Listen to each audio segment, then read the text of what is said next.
नमस्कार दोस्तों, हमारी आज की कहानी है बदसूरत माँ के लिए अपनी खूबसूरत पत्नी नहीं छोड़ सकता।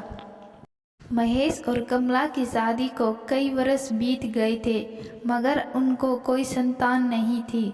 संतान पाने के लिए उन्होंने हर तरह से इलाज करवाया, कई मंदिरों में माथा रगड़ा, मगर कुछ फायदा नहीं हुआ। कुछ साल बीत गए। उम्र 35 वर्ष की हो चुकी थी। फिर एक दिन उनकी प्रार्थना शायद भगवान ने सुन ली। कमला गर्भवती हुई। वह दोनों बहुत खुश हुए। उन्होंने भगवान को धन्यवाद दिया, कहा आपने देर ही सही मगर हमारी सुन ली। कुछ महीनों बाद उनके यहाँ एक बेटे ने जन्म लिया। उनको खुशी तो मिली, मगर बच्चे को देखते ही वह खुशी फीकी पड़ गई, क्योंकि बच्चा अंधा था। कमला और महेश बहुत दुखी हुए। मन ही मन कह रहे थे, भगवान तूने देख कर भी कुछ नहीं दिया, पर क्या करते, जो दिया है उसे ही स्वीकार करना है। कुछ दिन कमला और महेश से अपने बच्चे की ऐसी हालत देखी न जा रही थी। कमला, अपना बेटा कितना सुंदर होते हुए भी सुंदर नहीं दिख रहा है। लोग जिंदगी भर मेरे बच्चे को चिढ़ाएंगे। नहीं नहीं, मैं अपने बच्चे की जिंदगी भर घूट घूट कर नहीं जीने दूंगी। महेश, पर हम कर भी क्या सकते हैं। कमला, मैं कर सकती हूँ। मैं अपने बच्चे को अपनी आंखें दे दूंगी। महेश, पागल हो गई हो क्या? अगर अपनी आंखें दे देगी तो बच्चे को पालेगा कौन? मुझे पता है आदमी के बस की नहीं होते बच्चे पालने। हाँ, एक काम हो सकता है।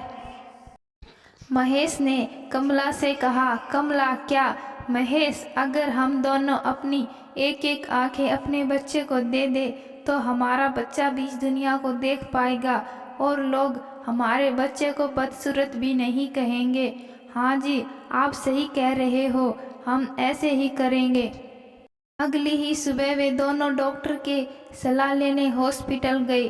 डॉक्टर ने कहा, आप दोनों जानते हो यह कितना रिस्की है, इसमें आप लोगों की जान भी जा सकती है।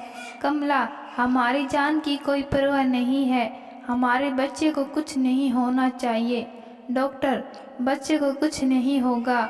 कमला, फिर ठीक है, आप ऑपरेशन कीजिए। डॉक्टर, जैसे आपकी मर्जी। फिर ऑपरेशन के द्वारा कमला और महेश की एक एक आंखें उनके बच्चे को दे दी गई। अब उनका बच्चा देखने लग गया था। हम बहुत खुश थे अपने बच्चे को एक नया जीवन देकर, मगर कमला और महेश एक आंख से बहुत बदसूरत लग रहे थे। डॉक्टर ने कहा, आप दोनों ने अपने बेटों को खूबसूरत बनाने के लिए और यह दुनिया दिखाने के लिए अपनी खूबसूरती को बदसूरती में बदल दिया। कमला, डॉक्टर साहब, हमारे बच्चे की खूबसूरती हमारे लिए मायने रखती है, हमारी नहीं। कुछ साल बीत गए। कमला ने अपने बेटे का नाम चांद रखा, क्योंकि उसका मानना था कि मेरा बेटा चांद जैसा सुंदर है। अब स्कूल जाने लगा था। उन्होंने अपने बेटे को कभी नहीं बताया कि वह अंधा पैदा हुआ था। एक दिन अचानक महेश को इन्फेक्शन हो गया उस आग की वजह से जो उसने अपने बेटे को दी थी, और वह इस दुनिया से चल बसा। कमला पर पहाड़ जैसा दुख आकर पड़ा। अब उसे अपने बेटे को अकेला ही पालना था। चांद को स्कूल में बच्चे चिढ़ाते, तेरी माँ कानी। चांद ने अपनी माँ से कहा, माँ आप अपने चेहरे को ढक कर रखा करो, मुझे स्कूल में सारे बच्चे चिढ़ाते हैं। कमला ने सोचा, अच्छा हुआ बच्चे मुझे चिढ़ाते हैं, वरना आज मेरे बच्चे को चिढ़ाते। वह लोगों के घरों में काम कर अपने बेटे को पढ़ाती। कोई उसे काम दे देता, लेकिन कोई उसकी एक आंख वाले चेहरे से डर जाता। कभी कभी तो वह भूखी ही सो जाती थी। धीरे धीरे दिन बीतते गए। कमला का बेटा चांद बहुत बड़ा ऑफिसर बन गया था। कमला अपने गांव में अपने बेटे की राह देखती रहती थी। वह सोचती, मेरे बेटे को जब छुट्टी मिलेगी वह अपनी माँ से मिलने जरूर आएगा।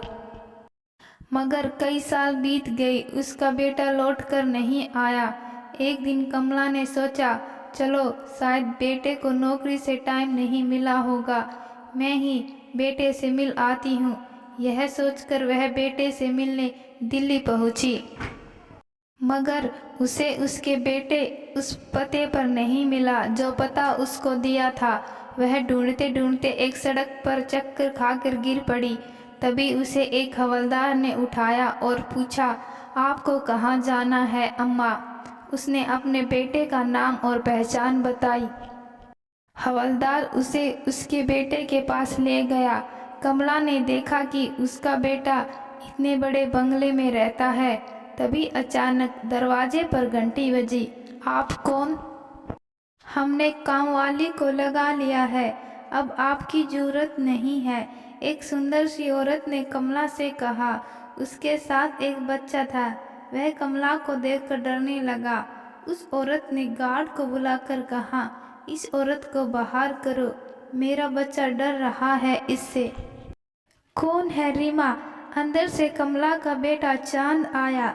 रीमा चांद की पत्नी का नाम है। कमला, चांद मेरे बेटे, मैं तेरी माँ हूँ। तुम्हारे माता पिता तो मर चुके हैं ना, फिर कौन है यह जो अपने आप को तुम्हारी माँ कह रही है? रीमा ने पूछा। चांद ने सोचा, अगर मेरी पत्नी को पता चल गया कि यह बदसूरत सी दिखने वाली मेरी माँ है तो वह मुझे छोड़कर चली जाएगी।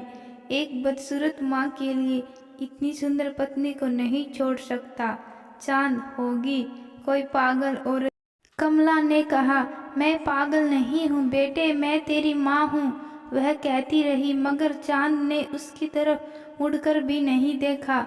रीमा ने गार्ड को कुछ पैसे दिए और कहा, इस बुढ़िया को देकर घर से बाहर करो।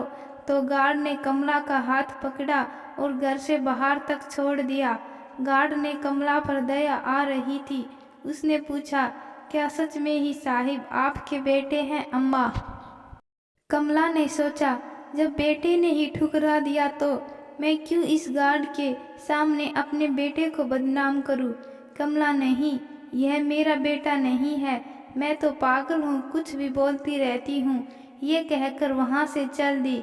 थोड़ी दूर चलकर वह गिर गई। गार्ड खूब कोशिश की उठाने की, लेकिन वह उठ नहीं पाई क्योंकि वह मर चुकी थी। गार्ड ने सोचा, इसका तो कोई नहीं है, कौन इसका अंतिम संस्कार करेगा? यह सोचकर उसने कमला का अंतिम संस्कार कर दिया। कुछ दिनों बाद चांद की आंखों में कुछ खुजली सी होने लगी। उसने आंखों के डॉक्टर को दिखाया। यह वही डॉक्टर था जिसने चांद को जिसके माता पिता की आंखें दी थी। डॉक्टर ने कहा, चांद की आंखों को देखकर कहा, तुम इन आंखों से अब ज़्यादा काम मत किया करो, दूसरों की आंखें हैं, कमज़ोर हो जाएंगी। दूसरों की आंखें? चांद ने कहते हुए कहा। डॉक्टर, हाँ, तुम्हें नहीं पता, यह तुम्हारे माता पिता की आंखें हैं, तुम तो अंधे पैदा हुए थे। डॉक्टर ने चांद को सारी बात बताई। चांद दौड़ा दौड़ा गार्ड के पास आया और पूछा, तुमने उस बुढ़िया औरत को कहाँ पर छोड़ा था? गार्ड ने बताया, अब वह इस दुनिया में नहीं है और मैंने उसका अंतिम संस्कार कर दिया था।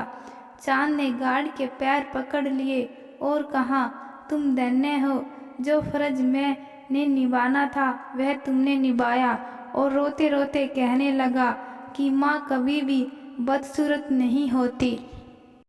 तो दोस्तों, मैं आशा करती हूँ कि आपको आज की कहानी पसंद आई है। अगर कहानी पसंद आई है तो कहानी को लाइक शेयर ज़रूर करना। धन्यवाद।